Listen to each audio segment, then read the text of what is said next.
Hello friends, welcome to Lilly Days. இன்னைக்கு quick and ஈஸியாக mushroom biryani எப்படி செய்யறதுன்னு பார்க்கலாம் வாங்க.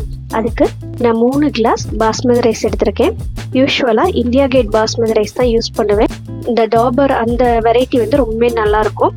மீடியம் சைஸாகவும் இருக்கும். ரொம்ப வந்துட்டு நீளமாகவும் இல்லாமல் ஷார்ட்டாகவும் இல்லாமல் ஒரு மாதிரி மீடியம் சைஸில் இருக்கும். ஃபஸ்ட்டு இந்த அரிசியை நல்லா வந்து தண்ணி விட்டு அலசிக்கலாம். கழுவி எடுத்துட்டு அதுக்கப்புறமேல மறுபடியும் நல்லா தண்ணி ஊற்றி 10 மினிட்ஸ் வந்து ஊற வைக்கணும். ரைஸ் வந்துட்டு உடஞ்சிடக்கூடாது. நம்ம ஊற வைக்கிறப்பையும் வந்து உடஞ்சிடாம இருக்கணும். ஸோ கரெக்டாக ஒரு 10 மினிட்ஸ் கூட இல்லை, 7 மினிட்ஸ்லேயே நீங்கள் வந்துட்டு எடுத்துடலாம். இப்போ மஷ்ரூமை வந்து கட் பண்ணி எடுத்துக்கலாம். மஷ்ரூமை உப்பு தண்ணியில் போட்டு நல்லா வாஷ் பண்ணிவிட்டு அதுக்கப்புறமேல் வந்துட்டு கட் பண்ணுங்கள். இந்த மாதிரி ஷேப்பில் கட் பண்ணி எடுத்துக்கோங்க. ஒரு குக்கரில் 3 ஸ்பூன் எண்ணெய் சேர்த்துட்டு ஸ்பைசஸ் வந்து பட்டை, கிராம்பு, ஏலக்காய். என்கிட்ட பிரிஞ்சி இலை இல்லை, அதனால் நான் ஆட் பண்ணலை. பிரிஞ்சி இலை இருந்தால் ஆட் பண்ணிக்கோங்க. 2 வெங்காயம் சேர்த்துக்கலாம். வெங்காயம் வந்துட்டு நல்லா வதங்கட்டும். பிகினர்ஸாக இருக்கீங்க, இப்போ தான் பிரியாணி ட்ரை பண்ணுறீங்க அப்படின்னா இந்த மெத்தடில் ட்ரை பண்ணி பாருங்கள். ரைஸில் வந்துட்டு தண்ணி நல்லா வடிச்சிட்டு கொஞ்சமாக நெய் சேர்த்து மிக்ஸ் பண்ணி வச்சுக்கோங்க. சாப்பாடு வந்துட்டு குழையாமல் இருக்கும். இப்போ வெங்காயம் நல்லா வதங்கினதும் இஞ்சி பூண்டு பேஸ்ட்டை சேர்த்துக்கலாம். வெங்காயம் வந்து நல்லா வதங்கணும். இப்போ ஒரு கைப்பிடி புதினா, ஒரு கைப்பிடி கொத்தமல்லி தழை சேர்த்துக்கலாம். இதுவும் நல்லா வதக்கிடலாம்.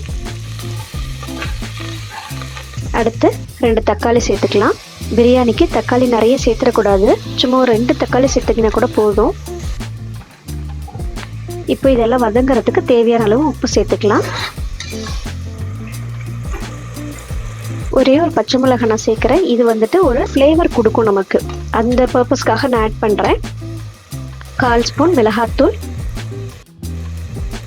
1 ஸ்பூன் மட்டன் மசாலா, 1/4 ஸ்பூன் மல்லித்தூள். மல்லித்தூள் வந்து ஆப்ஷனல் தாங்க. யூஸ்வலாக பிரியாணிக்கு சேர்க்கணும்னு அவசியம் கிடையாது. உங்களுக்கு விருப்பப்பட்டால் சேர்த்துக்கலாம்.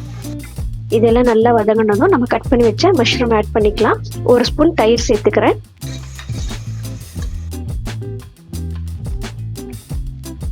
இது அப்படியே நல்லா ஜென்டிலாக ஒரு மிக்ஸ் கொடுத்துக்கலாம். இப்போ இந்த ஸ்டேஜில் பிரியாணிக்கு தேவையான உப்பு சேர்த்துடலாம். தண்ணி வந்துட்டு நான் வந்து 6 கிளாஸ் தண்ணி சேர்க்குறேங்க. 3 கிளாஸ் அரிசி எடுத்திருக்கேன். ஸோ டோட்டலாக 6 கிளாஸ் சேர்க்குறேன். நீங்கள் வந்துட்டு 5 கிளாஸ் கூட சேர்த்துக்கலாம். சாப்பாடு கண்டிப்பாக குழையாது.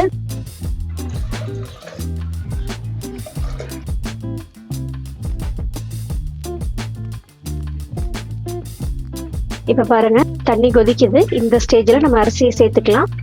அரிசியை சேர்த்துட்டு உடனே நம்ம மூடி வச்சிடக்கூடாது. நல்லா கொதிச்சு வரணும். அரிசியும் தண்ணியும் ஈக்குவலாகும். அந்த ஸ்டேஜில் தான் நம்ம வந்துட்டு கரெக்டாக கொஞ்சமாக லெமன் பிழிஞ்சிட்டு நம்ம மூடி வச்சிடலாம்.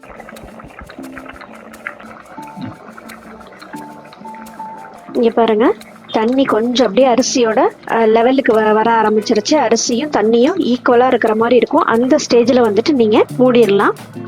இதுக்கு விசில் வந்து ஒரு விசில் விட்டுட்டு சிம்மிலே வச்சிடணும். 2 விசில் 3 விசில்லாம் விட்டுறக்கூடாது, குழஞ்சு போயிடும். ஸோ ஒரு விசில் வச்சுட்டு சிம்மில் வச்சுட்டீங்க அப்படின்னா சூப்பராக குக் ஆயிரும். இப்போ விசில் வந்துருச்சு.